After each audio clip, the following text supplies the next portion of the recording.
Safety namanya, bisa di sini alat ini. Satu-satunya di Papua ya? Dan sebelah sini untuk dental, ini untuk melihat gigi satu-satu.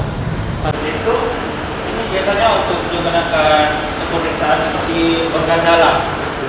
Keterbatasan sumber daya manusia dokter spesialis dan subspesialis masih menjadi tantangan serius bagi RSUP Jayapura dalam memberikan pelayanan kesehatan maksimal. Direktur Utama RSUP Jayapura, Dr. Petronella Marsiari Samaso, menyampaikan bahwa jumlah tenaga medis spesialis dan subspesialis di Papua masih sangat terbatas. Kondisi ini berdampak langsung terhadap optimalisasi layanan kesehatan rujukan, terutama dalam menangani kasus-kasus berat yang membutuhkan penanganan cepat dan tepat. Meski demikian, pihak rumah sakit terus berupaya meningkatkan kualitas pelayanan melalui pemenuhan standar akreditasi serta penguatan kerjasama dengan BPJS Kesehatan.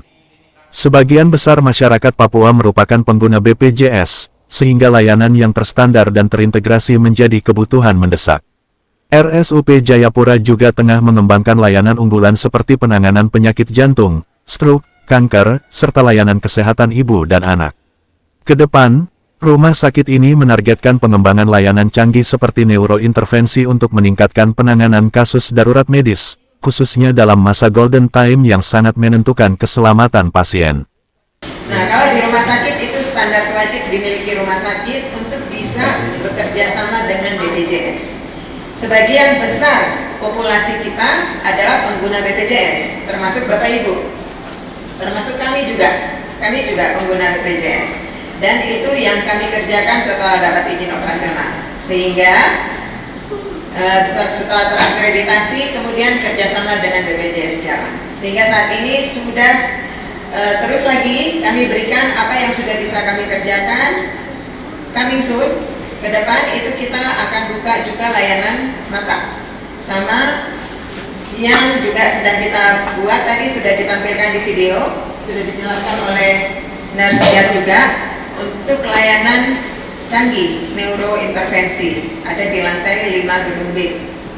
Jadi untuk penanganan kasus-kasus jantung, kasus saraf, jadi serangan jantung tiba-tiba, stroke tiba-tiba, itu juga mudah-mudahan kami bisa selesaikan di sini. Dan itu butuh support yang kuat dari teman-teman media, agar kalau di kesehatan itu ada istilahnya golden time, masa emas untuk seseorang bisa ditolong. Lewat itu tidak bisa beku marah, sudah lewat gitu ya, karena kemampuan kami dari sisi klinis juga melewati masa golden time itu, kita tidak bisa menolong banyak gitu. Dan waktu emas itu untuk beberapa kasus beda-beda ya. Kalau yang tadi saya cerita untuk layanan intervensi yang nanti kita lagi kerjakan, supaya mudah-mudahan segera bisa kerjasama dengan BPJS dan bisa dimanfaatkan oleh masyarakat. Sekarang sudah bisa, tetapi belum bisa di-cover oleh BPJS, sehingga layanannya masih umum gitu. Nah, di Papua SDM yang menjadi tantangan kita adalah SDM spesialis dan subspesialis gitu.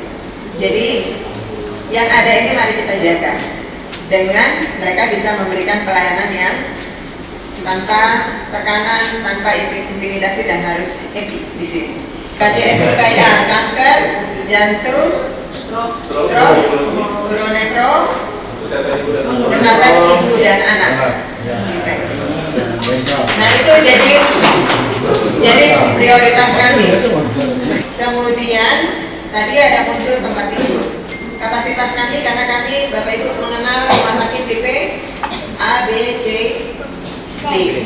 Papua punya sampai di level B. Yang paling tinggi adalah A. Nah itu ditentukan dari apa? Sarana prasarana SDM. Tetapi di regulasi yang terbaru tempat tidur. Nah, kami tipe B itu tempat tidurnya 200, harus lebih dari 200. Nah, tipe A lebih dari 250.